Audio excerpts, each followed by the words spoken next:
পৃথিবীতে শান্তির বার্তা পৌঁছে দিতে এবং শিল্পের প্রতি সচেতনতা তৈরির উদ্দেশ্যে বিশ্বের সবচেয়ে বড় ধুলুর প্রাসাদ গড়ে রেকর্ড করলেন এক শিল্পী। ভারতীয় এই শিল্পীর নাম সুদর্শন পাটানায়েক। সুদর্শন সান্ট ইনস্টিটিউট নামের একটি প্রতিষ্ঠান রয়েছে তার। তিনি এই প্রতিষ্ঠানের ৪৫ শিক্ষার্থীকে নিয়ে ভারতের উড়িষ্যা রাজ্যের পুরীতে গড়ে তোলেন বিশাল এক ধুলুর প্রাসাদ। প্রাসাদটির উচ্চতা ৪৮ ফুট ৮ ইঞ্চি।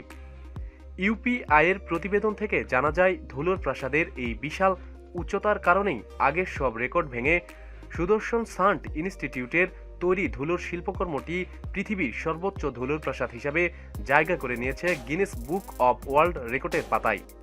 শুধু তাই নয়, ওয়ার্ল্ড পিস সেন্টার সহ বিভিন্ন বিষয় সংযুক্ত করে ৫৩০ ফুট জায়গা জুড়ে নির্মাণ করা হয় ধুলোর প্রাসাদটি।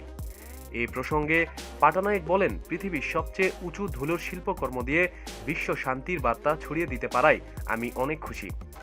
এটা ভারতের প্রথম ধুলোর শিল্পকর্ম বা গিনেস বুকে নাম উঠেছে। ২০১৫ সালে যুক্তরাষ্ট্রের শিল্পী টেড সেবার্টের তৈরি ৪৫ ফুট ১০.২৫ ইঞ্চি উঁচু ধুলোর ভাস্কর্যে পিছনে ফেলে এবার বিশ্ব রেকর্ড গড়ল সুদর্শনের শিল্পকর্মটি।